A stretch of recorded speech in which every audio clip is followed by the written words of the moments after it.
Welcome back to the Velo podcast. I'm your host, Adam Cohen, and we have another very special episode of the Velo podcast.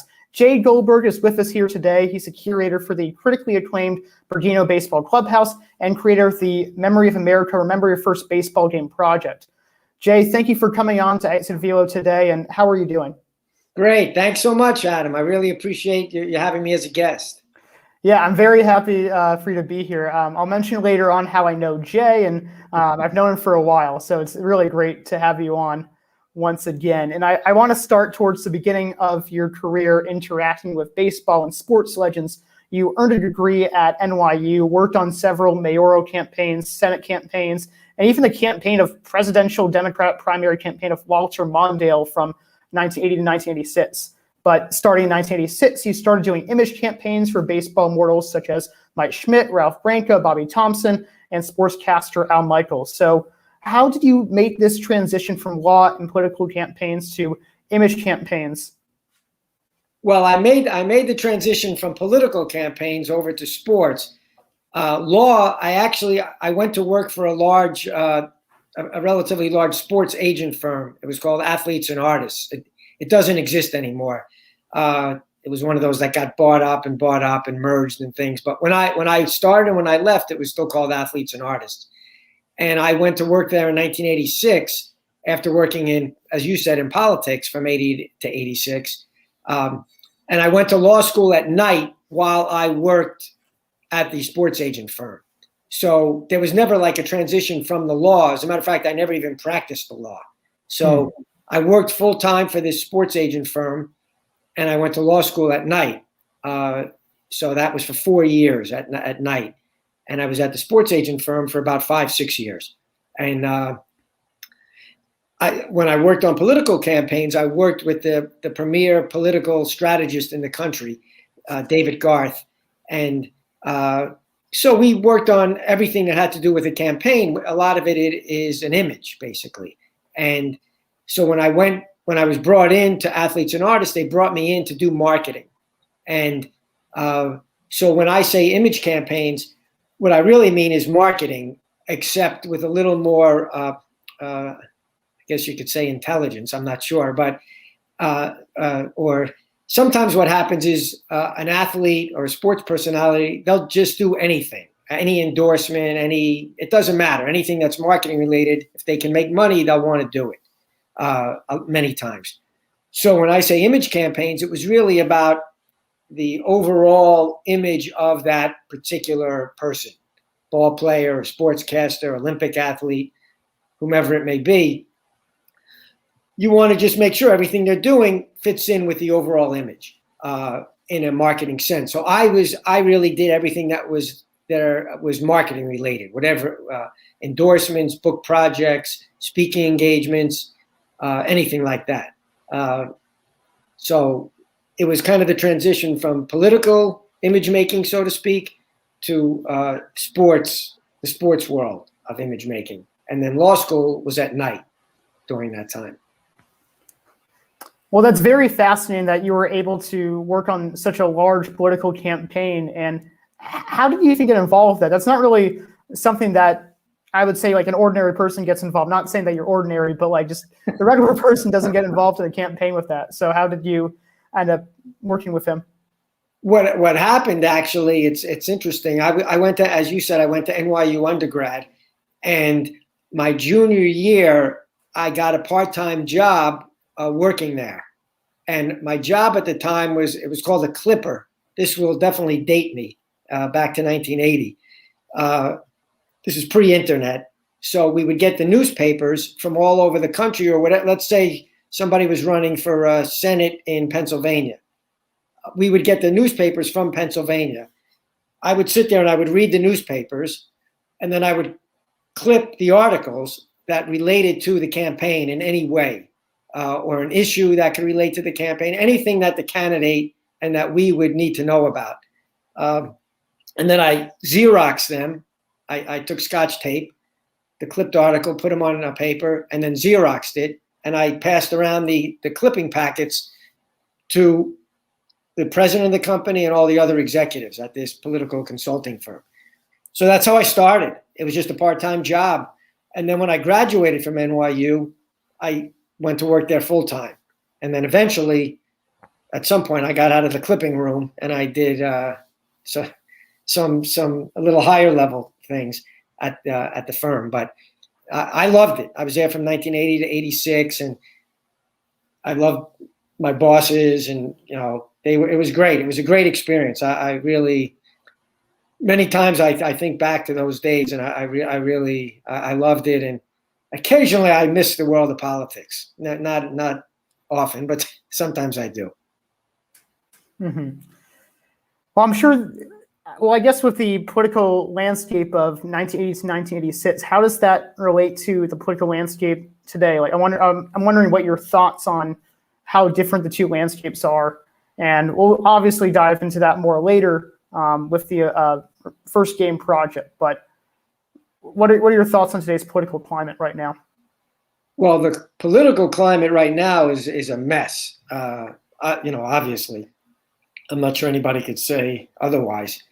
I was fortunate that when I worked there, I got to work on when Mayor Koch, he was the mayor, for people who may not know, he was the mayor of New York City starting in 1977. So I wasn't there yet, but then he went for re-election in 1981 and 1985.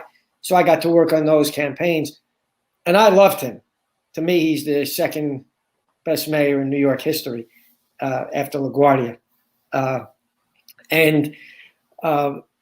So that took up a lot of my time there. I was working on his campaigns, and I just loved it as a New Yorker, and getting to work on a campaign of somebody who you really admire and who you think is doing a great job as the mayor of New York.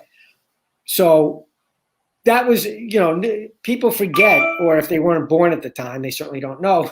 But even other people, they do forget. New York in the 70s, 80s, it was a rough place. And he really brought the city back. I forget the exact year. I think it was 1976. But there was that famous headline when the city was really bankrupt, and it was the headline of the Daily News, the front page, and it said Ford to New York, drop dead, and where they were not going to help bail out the city. And Mayor Koch, along with some other people, really brought the city back. So that part gives me hope for, we're all going through very tough times now, but we've also faced tough times in the past, and we'll get through this again, in the city. It's just obviously the coronavirus situation is, on top of everything else, is really devastating the country. And hopefully we'll be on the the upswing in a few months, as far as that goes, and then other things can follow. But so I think sometimes I'm an optimist, sometimes I'm a pessimist. I guess I would say I'm a realist more than either. So I hope things are going to get better. I think they will. They can't get much worse. Let me put it that way. Well, I'm sure it's nice to know that because you've worked in politics before, that you still have confidence that this nation can still be unified, and that we can overcome the pandemic and overcome lots of other political problems. So that's really good to hear coming from someone who has a lot of experience. I do want to touch upon your image campaign that you mentioned a few minutes ago, and it does seem like there's a significant transition between your image campaign to the sports agency, and there's a lot of similarities too. So what were these similarities between sports agency and working with politics? Well, it's funny because, so I started in politics, and then I went to work for the sports agent firm.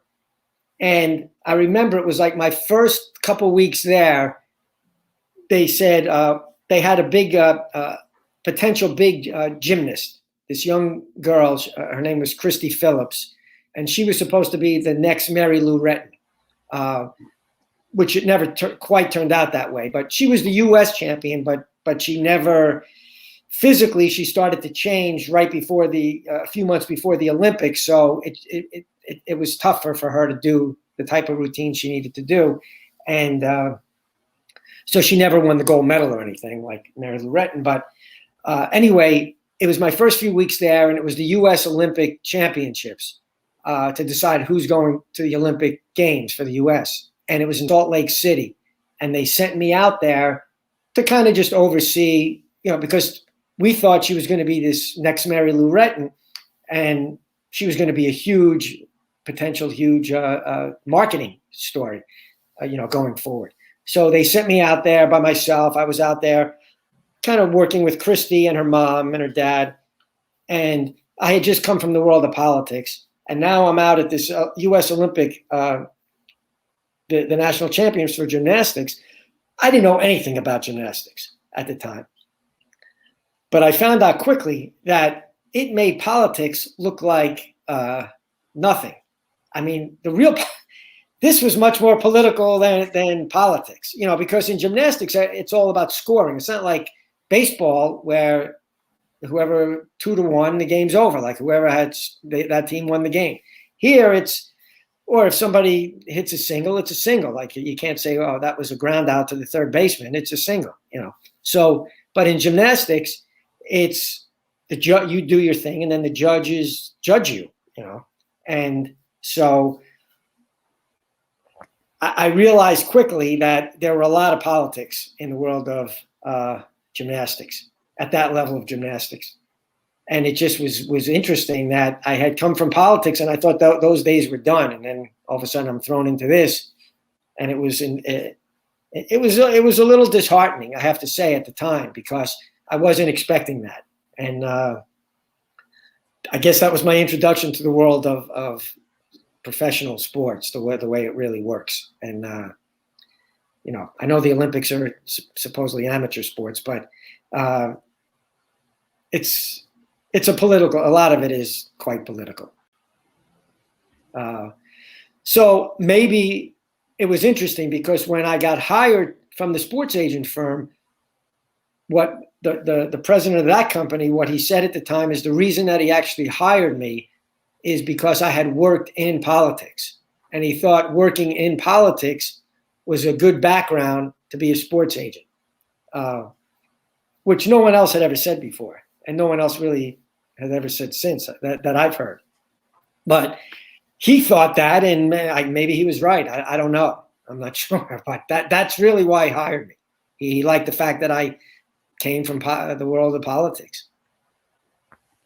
I can see how that can be a little disheartening because it seemed like you were moving away from it, and then this turns out to be way more political than you thought it was. So that's unfortunate that it was that type of transition. And I saw that later on in the 90s, you founded your own athletic representation and sports marketing firm called Sports Makers Agency.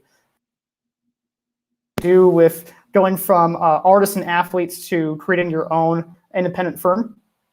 Yeah, so what happened is, I worked at Athletes and Artists starting in '86, and then I started law school that fall at night. And as I mentioned, law school was 4 years at night. And really, the only reason I went to law school was not to be a lawyer. I really just wanted to work for myself.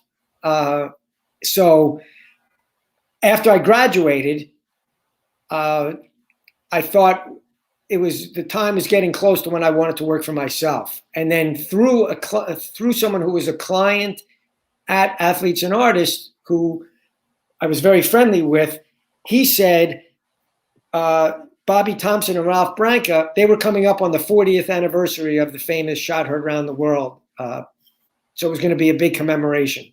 And people thought maybe it's the last time they're both going to be alive and healthy together. So it was a big anniversary. And he was very friendly with them. And he said, I think they need some marketing help. So I met with them. And then I said to myself, if they agree to let me do their marketing, I'm going to go out on my own with them as my first clients. And that's what happened. So that's how it started. That's how, and then I called it the Sports Makers Agency. But that's where it started, was with Bobby Thomson and Ralph Branca doing their marketing for the 40th anniversary. Did you get to meet them in person, or did you kind of have to go through their representatives? No. There were no representatives. I was the representative. Okay. It's a different time, and I did meet both of them in person. I remember I met Ralph Branca at a Jewish deli across the street from St. Patrick's Cathedral. Ralph actually picked it out, and we went there and we just had lunch, at this deli right across from St. Patrick's. And that deli doesn't exist anymore, by the way. And then we kind of hit it off, and he was a great guy. And then I met with Bobby, and we hit it off. He was a fantastic guy. They were very different personality-wise, but they were both really great men. And then they spoke to each other, and they said, "Yeah, let's go with Jay and let him do the marketing." And that was the start of it. And I went out on my own. That was about 1991. Yeah, October 1991 was the 40th anniversary. So it was that spring. So from a very early age, you've worked with these two baseball greats and also some of the biggest names in the political sphere. And I'm going to jump periods a bit, but in the 2010s, you became a curator for Bergino Baseball Clubhouse, and you got to do this podcast, and you interviewed so many wonderful baseball writers and baseball players, including Hall of Famer Jim Palmer to very lucrative writer. His name's Leo Lowenfish, right? I just want to make sure. Yeah, I remember him because he was a very charismatic. I lost your.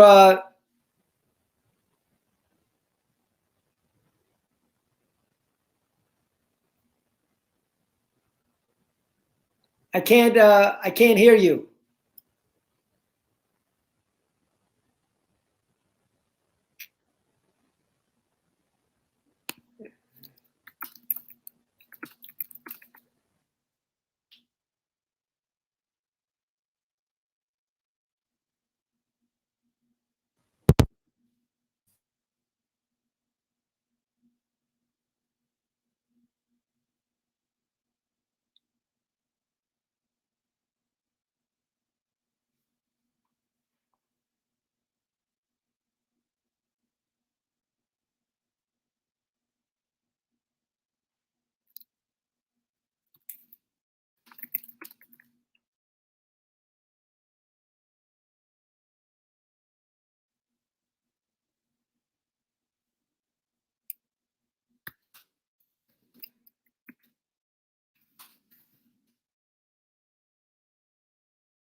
Can you hear me now?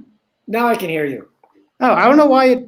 I guess the app muted me for whatever reason. That's pretty bizarre. I'm going to put back my headphones in while I give you my next question. But essentially, I was saying that in your 20s and 30s, you met all these great people like Ralph Branca and Bobby Thomson, all these people in the political sphere. Did that help you when you got to be a podcaster and interview all these people at Bergino Baseball Clubhouse?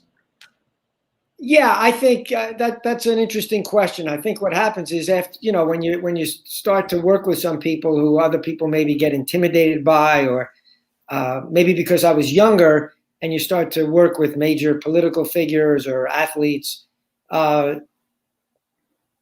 you just get less intimidated, really, and or for whatever reason. I'm not sure the reason. I just know I was not intimidated, and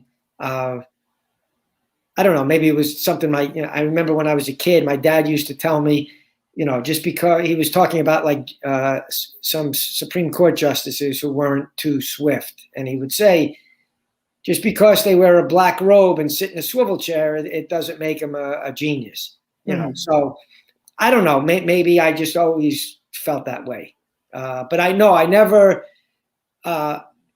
there were instances when I don't want to say that I was intimidated, but if it was somebody who really, like Tom Seaver was my boyhood idol.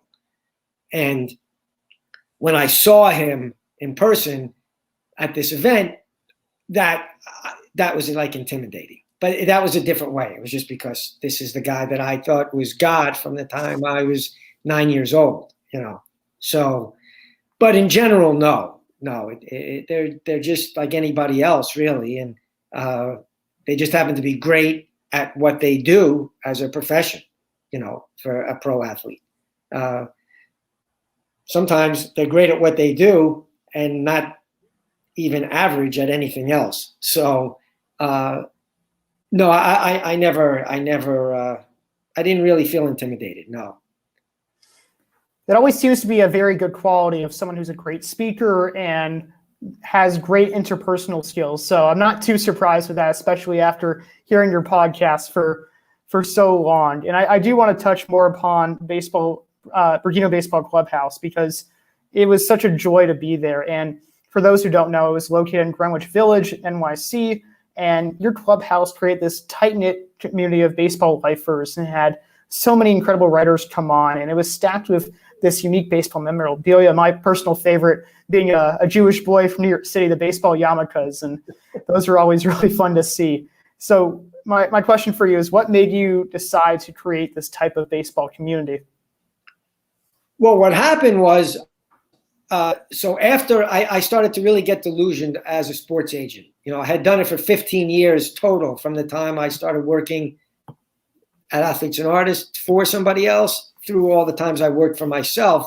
So it was about 15 years. And I really, as time went on, I started to get disillusioned, and it had changed a lot. From 1986 to 2001, the world of professional sports had really changed a lot. I can't even imagine today. I wouldn't last 2 seconds today, the way things are in that world. So I got disillusioned over time. So I started, we can get to the company and things, but I started this company where I was just making these handmade gift baseballs. And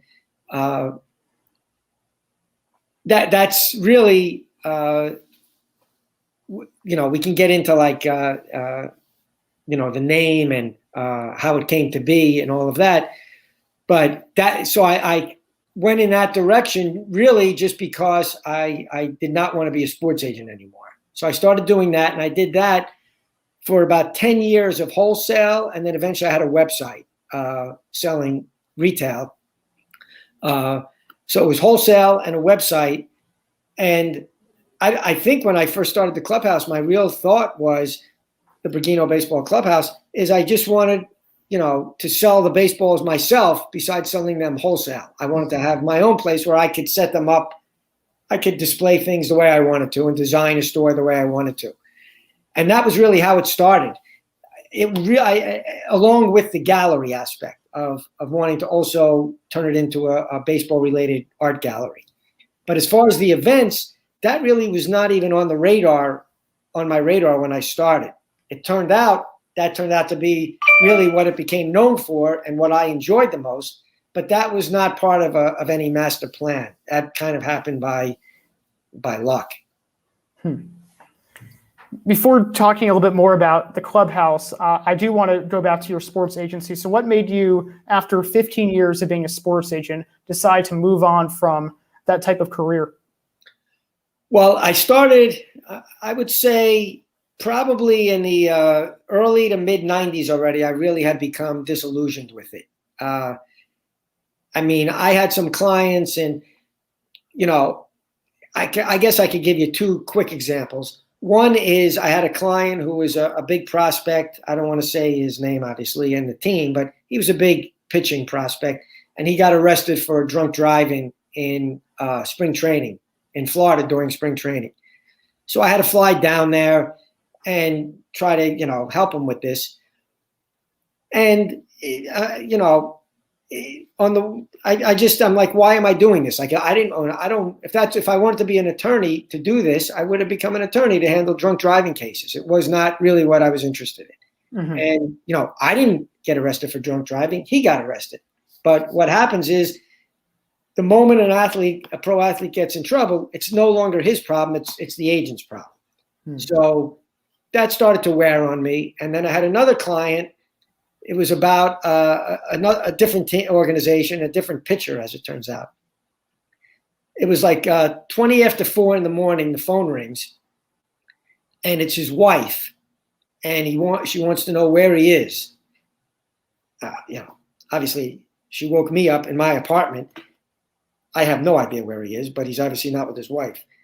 So I hang up, and then 30 seconds later, the phone rings again, and it's what I thought was his girlfriend, one of his girlfriends.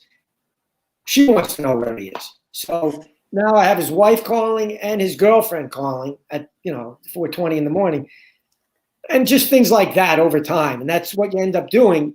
And at least I can only speak for myself. I didn't want to really just keep doing things like that. It was not, the where sports agents, where the world looks a little more glamorous from the outside. These are my thoughts. For the 3 hours a day that the athlete does his job playing baseball, that is great. You're at the game. Those 3 hours are fantastic. It's the other 21 hours that could be problems and problematic. And, it's just not as enjoyable over time, at least to me, it was not. So then I started to phase out of it over time. And then I'm not sure how, but I started making these funky baseballs at the time. And I had no clue what I was doing. And eventually that took off. But again, there was no master plan. It was, I didn't want to be a sports agent anymore. And that was it. And so I stopped being a sports agent. Sounds like you were kind of their personal babysitter a bit when you're their sports agent. So I can see how that can get tiring pretty quickly. Yeah, that is part of what a sports agent does, And there was a line. I thought it was one of the great lines ever. It was by Dave Anderson. He's passed away. He was one of the great. If people don't know, he's one of the greatest sports columnists of all time. He was a columnist for the New York Times. And he wrote this column about Tiger Woods once. I remembered it. And he said, Tiger Woods' world is an inch wide and a mile deep. And what he meant was there was nothing that Tiger Woods did not know how to do with a golf club and a golf ball. Nothing. Like he was Einstein, there was nothing he didn't know how to do with that. So, but everything else, he knew one thing as well as anybody could know it. Beyond that, not so much. And that happens a lot. And then it's just not that interesting to be around. I had some great clients. I love doing the marketing for some of the, the baseball legends, the sportscasters, the Olympic athletes. I enjoyed all of the marketing. Doing that. But to then start to recruit younger guys, and that's where when I said things were changing, how they changed a lot, the money started to become bigger than it was earlier. So because of that, anywhere where the money is at that level, problems arise. It's just the way it is. So those problems fall on the agent. And it just wasn't my personality. Other guys, they are fantastic at dealing with all that. They want to do that. To me, I didn't want to do any of that. So it just, I had enough. I had enough after a while. It seems like you were the type of person who, as you mentioned, you enjoyed the marketing aspect. You enjoyed the part of interacting with the players, but not dealing with all their kind of BS on the side or stuff that shouldn't really have been your problem. So it must be such a drastic difference when you were at the baseball clubhouse and you got to meet like-minded baseball fanatics and talk to people. That must have been such a great difference and a great career path for you. Yeah, what happened was, and then when I did one event with an author who was actually, I met him. He was a friend of my wife's, and he had a baseball book. So we did an event, and it was really enjoyable. And then a few people came, mainly that he invited, but it was so enjoyable. So I'm like, oh, let me do another one, and another, and then eventually I did about 200 of them over the 9 years with different authors and baseball personalities. And that was great. I mean, I really loved the events. Really is what kept me going, much more than doing the day-to-day retail. That was not. as enjoyable over time. But the events I love from the start to the finish. And, you were there, so and it was just great with, some events we had a handful of people, some events that you couldn't get, in the door. It was just, they were lined up on the street. So with overflow crowds, but everyone was terrific. And what I really enjoyed is, which you alluded to is, you could have, however many people, it doesn't matter, but you have people sitting in the bleachers we had, or on the chairs, and one person is sitting next to another person. They don't know who the other person is. They're just sitting next to each other, and they start chatting before the event, and they may have nothing in common other than that they both love baseball, which is what brought them into the clubhouse. Other than that, they may have nothing else in common, but they would have these fantastic conversations, and over time they would get friendly, and they would see each other at the next event, and then somebody else, and it became such this unique community of the only binding factor was really baseball. Other than that, it was a cross section of New York, in that clubhouse who would come. But it was really wonderful to see that community form, and that was just by accident. I can't take any credit. It kind of just happened over time. There was, as I said, there was no master plan for this to happen. I thought I was going to sell the baseballs that I make, the handmade baseballs, and sell unique baseball items, one-of-a-kind things, and art, baseball art. And then the events kind of happened. So they were great. And then, I would record each one, so that became the podcast. There was no editing. So it felt as if you listened to the podcast, wherever you were, to that person, it felt as if you were in the clubhouse. There was no like fancy music and editing or anything like that. It's just like we started and we ended, just like the event. And so I think people just enjoyed the podcast because it gave them a way to feel like they were part of the event in the clubhouse too. So it was really wonderful. I really enjoyed it. As much as anything I've done, the events are right up there. And the podcasts are still available on Apple Podcasts. If you just look up Bergino Baseball Clubhouse podcast, then you can find that if anyone who's watching wants to view it. And I know that a lot of work goes into each episode and plan it out, and you had to read these authors' books. So what was the preparation like for each time you had an event and brought in an author? Well, to start, just what you just said, which I know it seems like it's obvious, but I think a lot of times it's not, is I read the book. A lot of times, like sometimes you'll watch like the late night, comedians at talk shows, and they have somebody on, and they didn't read the book. You could just tell that they didn't read the book. So to me, I always made sure I read the book, really just to honor this person. Just has spent years of their life, sometimes decades of their life, working on these books. The least I could do is read the book, So I would read the book. That's step one. And then I would really try to come up with some questions that were very, would make the conversation very interesting, not obvious questions. And then beyond that, the other way that I prepared was just to remind myself my job was really to listen. That was my job. Nobody came there to listen to me. They came to listen to these authors. And so I always felt I just wanted to start it out, ask a question, and then I listened. Depending upon what they would say, I would ask a different question, a follow-up, and go from there. So that was really my preparation. There was really nothing, there's no like secret or anything. It was really just to start to read the book and then be ready for the interview and then let it happen. It sounds pretty simple enough. And as someone who's podcasted before, that's pretty much what I've done too. So it's nice to know that we prepared in similar ways. And as I was kind of alluding to earlier, Jay and I go very far back. Jay actually provided me pretty much my first baseball gig growing up. and I would set up his chairs before these baseball events at Bergino Baseball Clubhouse. And like I said, each time I went there was so memorable, from seeing the various artwork on the walls to the colored baseballs that you mentioned earlier, and just baseball books everywhere. It was the perfect atmosphere for a baseball fan. And I specifically remember helping you out on this Jackie Robinson project that all of these old Brooklyn Dodgers signatures on this piece of art.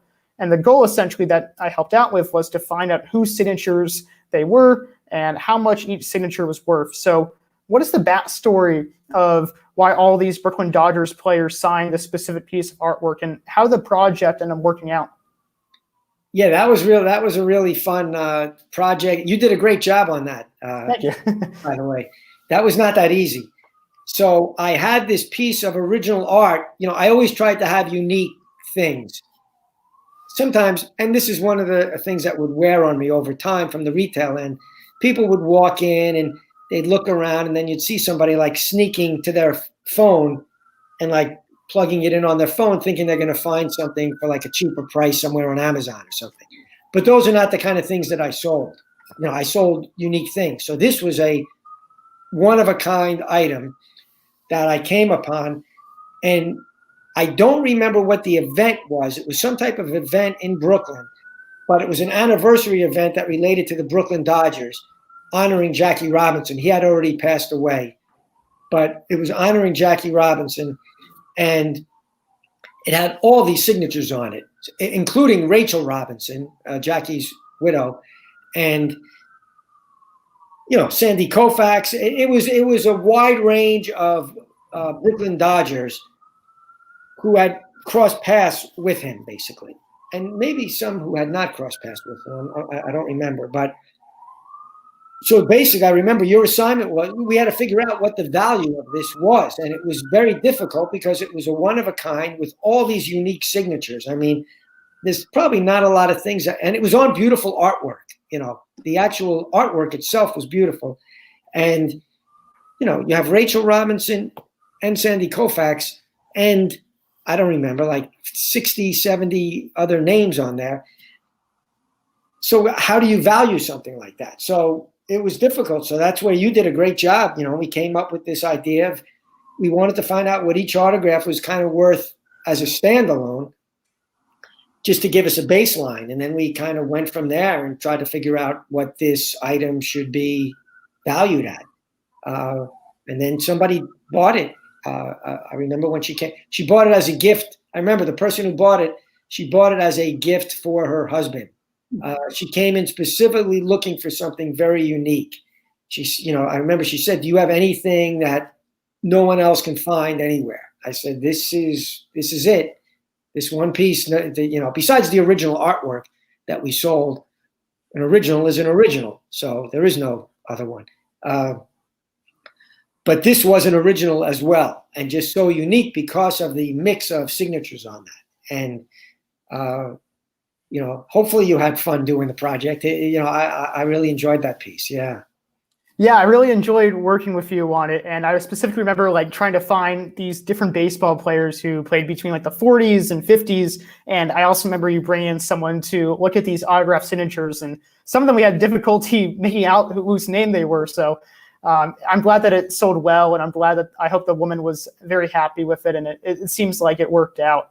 Yeah, no, she was. Yeah, and it's true that some of the names we just you couldn't read the signature. So we had to first figure out who this could even be. And it was tough. You did a great job. You should be an investigator. I appreciate it. Another very memorable event that I had at your clubhouse was when I got to meet Charles Fountain. And I really liked his book on the 1919 World Series scandal, but he also, I believe I mentioned this to you before, but he later came to my school and allowed me to introduce him on the very same book. And then I also got to meet Jim Palmer, who kept asking me baseball trivia questions about himself, which I kept getting wrong because I kept assuming he'd be a different player. So there were so many memorable people. And what were some of your favorite guests that you had over at the clubhouse? Yeah, that's a great question. I mean, I would say kind of in different ways. Well, first of all, 99% of the authors I loved having. They were fantastic. They were all great. I just really enjoyed the authors. As far as some of the other personalities, just to me personally, some events like really became emotional in some ways. And as someone who grew up as a diehard Mets fan, we did something with Mookie Wilson for a nonprofit charity organization for which I then became extremely involved with. I'm on the board now of this organization called the Viscardi Center. But I had never heard of that before. But Mookie said he's glad to do an event, but it has to be for the Viscardi Center. And I'm like, great, what's the Viscardi Center? And, as I said, I got so involved, I'm now on the board at the Viscardi Center. But when Mookie came, that was a really special night.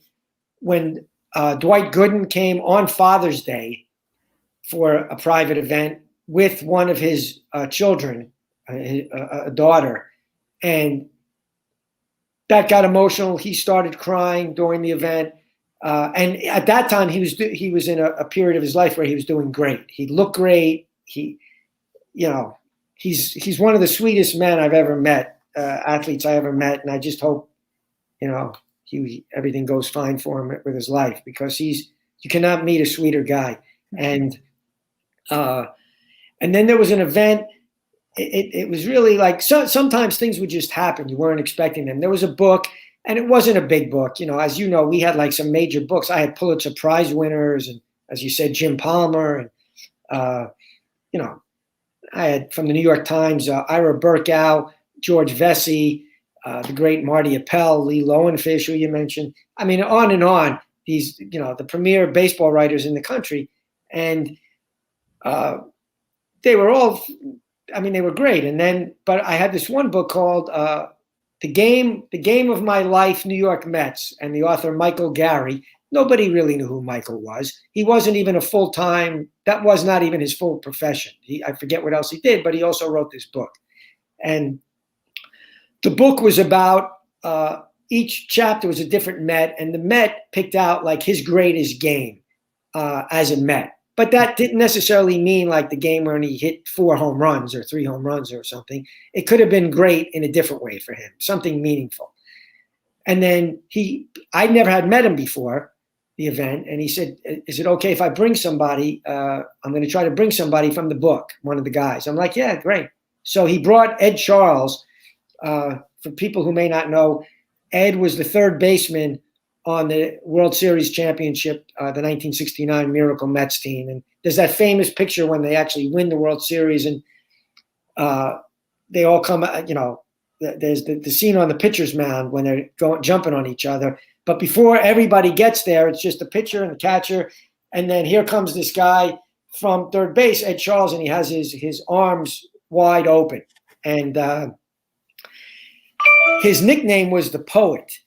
And for anyone who has seen the movie 42, which I'm guessing most people have, there's a scene when you see the little boy chasing the train, when Jackie Robinson's on the train, and he tosses a baseball out of the train to this little boy who's running after the tracks to see this, like, oh man, this Jackie Robinson is coming through my little town on the train, and he throws a baseball to him.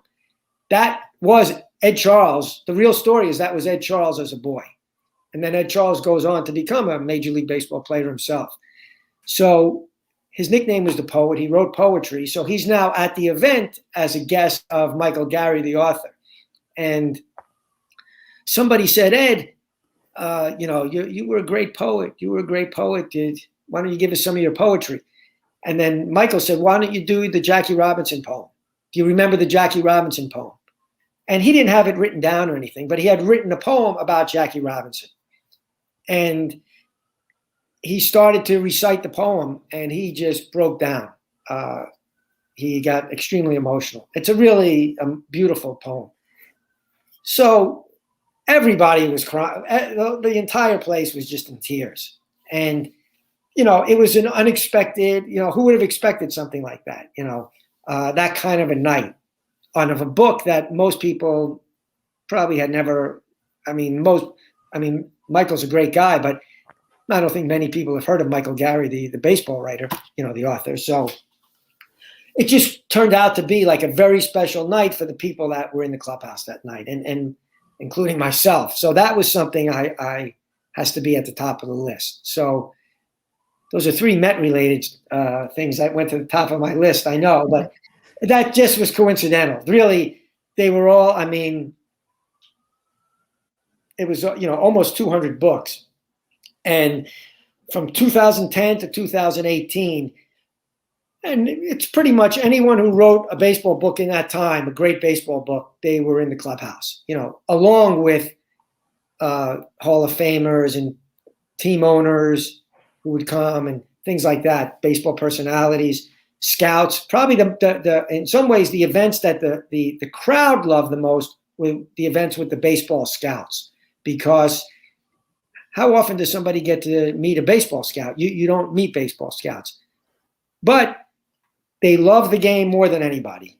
They love the game more than the players do, and they're in general outstanding storytellers, and they're extremely bright people, because they're part of their job is really they're kind of psychologists in a way. So they have to know baseball, every intricacy of baseball they know, and they kind of have this psychologist brain working too. So they would come and tell these great, I did a bunch of events with the scouts, and they would just tell stories, and people loved it. I could have probably done a scout event every night and packed the place for the entire time.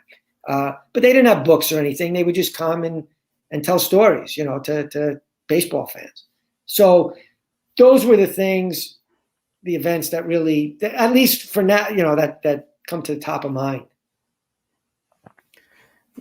Pretty much every event, it seemed like, had so many memorable people that came to the Bergino Baseball Clubhouse. And as you mentioned before, there was these great conversations and a lot of emotional honesty.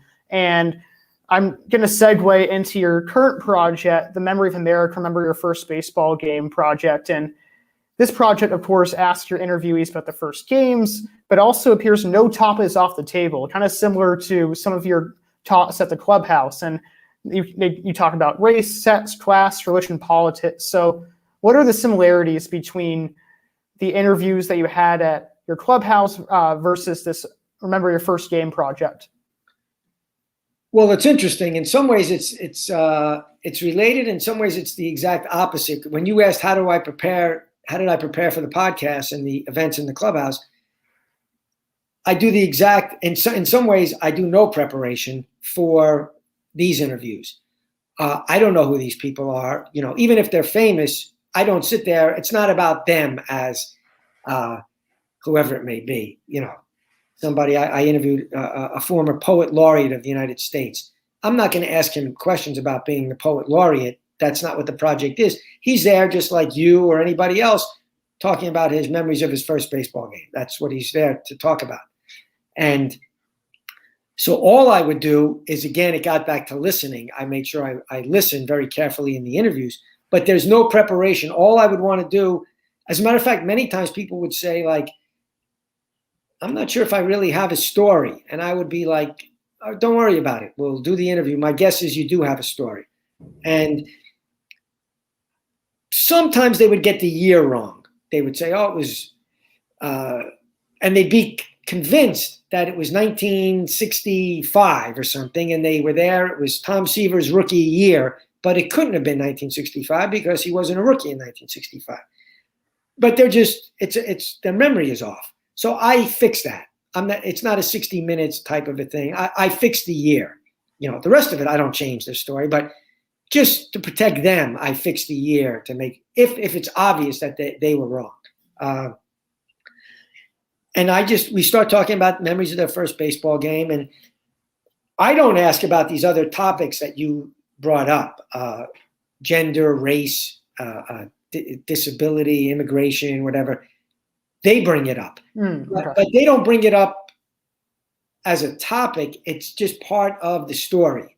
So what happens is I ask somebody about their memories of their first baseball game, and it's very interesting. I've started to study memory a lot more, the psychology of memory, and I've even interviewed some of the leading memory experts in the country to get to why do people remember this so vividly. And there are two things that people remember 100% of the time. I've never had a situation where they have not remembered this. Other than that, there is nothing that goes from one memory to another. Somebody could say, they start telling me a story about the hot dogs that they loved. Somebody else doesn't even remember that they sell hot dogs at a ballpark. So there's no correlation from one story to the next. But the two things that everybody remembers, they remember who they went to the game with, who took them, and they remember the ballpark. Again, sometimes, very rarely, but sometimes they'll get the name of the ballpark wrong. But that's just because these ballparks change names every 2 seconds with sponsorships. But they remember who took them to the game. And in general, generalization, but in general, they're about 6 to 10 years old. That's kind of the sweet spot of many of the first games. And then we just start talking. And if they say their memory of their first game is, since you brought up Jim Palmer, I went to see Jim Palmer struck out 12 guys. He made an amazing play, and he got the win. I'm like, well, thank you very much. That's of no interest. That's of interest to Jim Palmer. Other than that, that's of no interest. And the reality is they don't remember that. If you're 6 years old and now you're 50, and I'm asking you about that, you don't remember that Jim Palmer struck out 12 guys unless you looked it up on the internet. But those are not the stories that I'm looking for. So what happens is they will say, who brought you? Oh, I went with my uncle.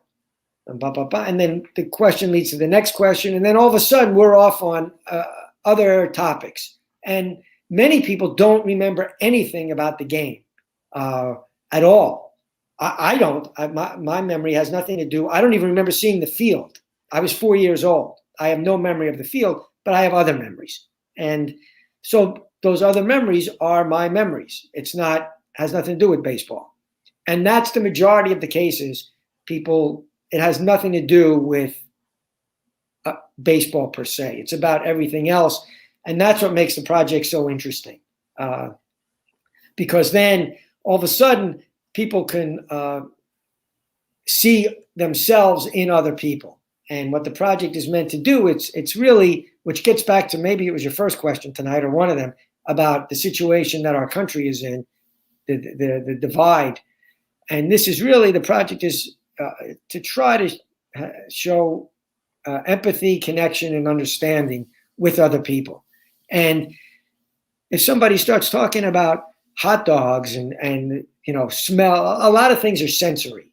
They remember the smells, the tastes, the odors, all different things. And then somebody else is watching and like, oh yeah, I remember that. I remember that too. I have that. You're bringing back my own memories. And all of a sudden you realize, again, those people may have nothing in common with anything else in the world, but now they start to see that we're all really not that much different from each other in certain ways. So that's why I started to call the project. It was originally called Remember Your First Baseball Game, but then it became more apt to call it The Memory of America, Remember Your First Baseball Game. So it's really the memory of America. And because baseball is a unique thing that really, the interviews I've done so far go from the memories going back to the 1940s through relatively, recent memories from a child. And that's a lot of years of basically the 20th century and some of this century. And there's really not a lot of other things where huge percentages of Americans can talk about something that go from the 1940s to now, where they're going to have these types of memories. So that it became the memory of America, and people can take the name how they want to take it, but that's what it's called. That seems like a very appropriate name for this project, and I'm glad that you clarified how this kind of just comes up naturally on its own, and you don't really prepare to ask these specific questions. It's more just comes up in the conversation. It is interesting, though, because on your website, you wrote about the Memory of America project. You wrote, in a country polarized and frayed, this multimedia project inspires empathy, connection, and understanding. And now I want to bring back what we were first alluding to at the beginning of the podcast about how the country's kind of divided right now, and how your podcast kind of aims to separate the divide a bit. So do you think it's really making like this strong connection with your interviewees, and do you think it's helping to lessen divide a little bit too? Yeah, it's funny. I mean, the timing of this question is very interesting because this just happened this week. And up until this point, I could have told you I wish that's what it's doing, but I'm not sure if that's what it's doing. But now I can tell you it is doing that. And I feel like I've reached a goal with it. Somebody I interviewed, his first game was Shea Stadium sometime in the 1970s. I don't remember, but Shea Stadium, I think 1972, Shea Stadium, and his uncle took him to the game. And his story, what happens is I interview people for, let's say, 15 minutes to, I've had interviews that go literally for 3 hours. Nobody wants to watch all this. So I edit it down to a 2 to 3 minute story, each one, to try to make it a very compact, well-told 2 to 3 minute story. And his story was about his uncle. It was really a love letter about his uncle. I could tell how much he loved his uncle, and his uncle was a character. You know, it was a fun interview, and the stories he told me about his uncle, they were great. And I have not released a lot of the footage publicly yet because I'm in discussions with different museums and galleries and other media distribution avenues. So a lot of this is not public yet. Like if you go to the website, you will not see any edited interviews yet. So he contacted me recently, like 2 weeks ago, and he said, do you have my interview yet? And I did, but I told him I did not have it edited yet, but I did. And then he wrote back and he said, well, when you get it, if there's a way you could get it to me, I'd really appreciate it. I have not spoken to my uncle since before the election. And they were really close. I don't want to get into all of it, but part of the reason his uncle took him is because he didn't have it. His father was not there. So in the picture. So his uncle was kind of like a father too, to him. And they were very, very close, and he loved him. And it was clear in the interview, to me. And he said he has not spoken to his uncle because of the political situation. One has one view, one has the other view, which is similar to families all over this country and families and friends, and they have not spoken in months. And I was shocked when I heard this because of the way that they seem so close. And I said, you know what, I'm going to send him the story. And he said he was going to forward the story to his uncle. And he's hoping that his uncle would respond to him because his uncle refused to respond to him for months. They were so upset at each other. And he then wrote me back saying he sent the article, the video interview to his uncle. And, a couple of days passed, and then his uncle emailed him. And they then spoke on the phone, and they've now reconnected when his uncle saw the story, So that's when it hit me that it actually can do, and it is doing what I was hoping that it would do, the project. So it just so happened this week, it's the first time that I've been told a story like that from somebody who was interviewed. So it made me feel great, I have to say. It got me very emotional too.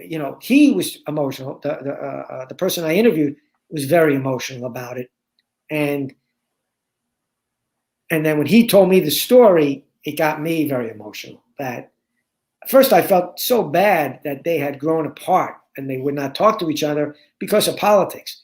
And then he said when his uncle reconnected with him, they spoke about everything, mainly about memories of the game and baseball, and they did not talk about politics at all. And so I don't know, maybe that's a secret. Maybe people should just stop talking about, I don't remember years ago that people would talk about politics with their families and friends all the time, but now it seems like everyone does, and we get in fights with everybody. So, maybe people shouldn't. It seemed like nobody had an interest in politics until the last year or so. All of a sudden, that's all people want to talk about. So maybe there's a secret in there. I'm not sure. I'd first like to say that's just such an amazing impact that you had on this interviewee and his uncle. And I'm really glad that they're on talking terms and getting along again. And just going back to politics, I can feel this tension too. I've had a couple of bosses in my career, in my baseball career, who have had different ideologicals or ideas on their political spectrum, but we got along. Sometimes we just didn't even talk about politics. We would just talk about other things that we had in common. And maybe that's, as you alluded to, could be how to lessen the divide. So I guess what I'm trying to say is maybe through conversation, and it doesn't even have to be a politics, but just through conversation alone, do you think maybe that could be the first stepping stone in trying to limit this divide right now? Yeah, I think that's a good point. I mean, I think there's a segment on the far right and a segment on the far left. To be honest, they should just both go out to sea, because they're not going to want. They don't want to talk to anybody else.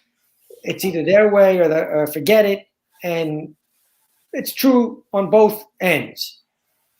But putting those ends aside, hopefully there's still a good chunk of people, and that's hopefully where we can start with working with the rest of us, who at least will listen to somebody. You may not agree with them, but at least just listen to them and, have empathy in certain situations.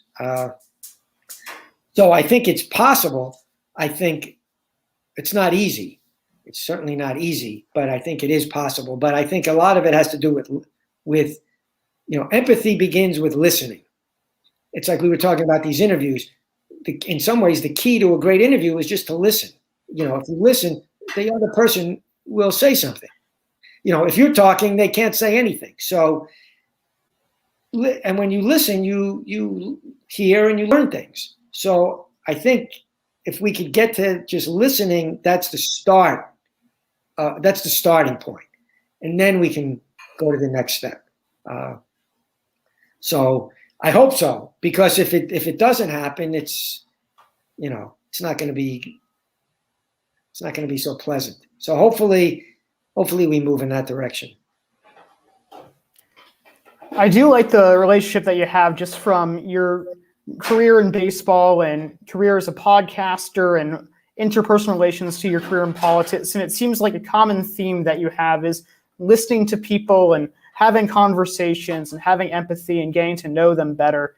And just throughout your life, you've done so much. In your 20s, you worked on political campaigns. In your 30s, you're a sports agent. In your 40s, you designed craft baseballs. In your 50s, you launched Bergino Baseball Clubhouse. And now in your 60s, you're working on Remember Your First Baseball Game and other multimedia events. It seems like if the trend keeps going forward, you'll find some way to keep talking to people, keep getting to know people better. And do you have any idea what other projects you're going to take on during the rest of your 60s and possibly even in your 70s too?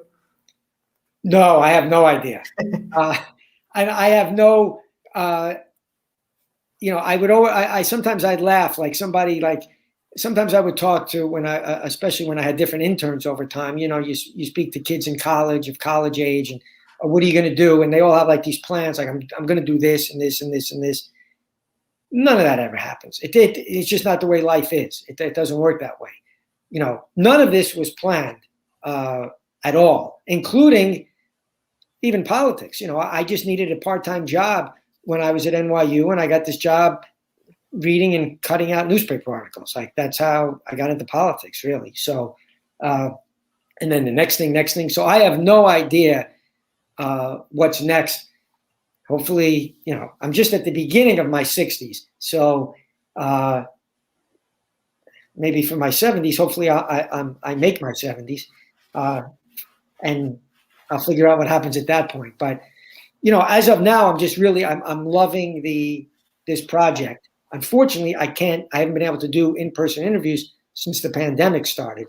All the interviews I conduct are in person. I don't do anything by Zoom. So, and there are other reasons for that, for the project.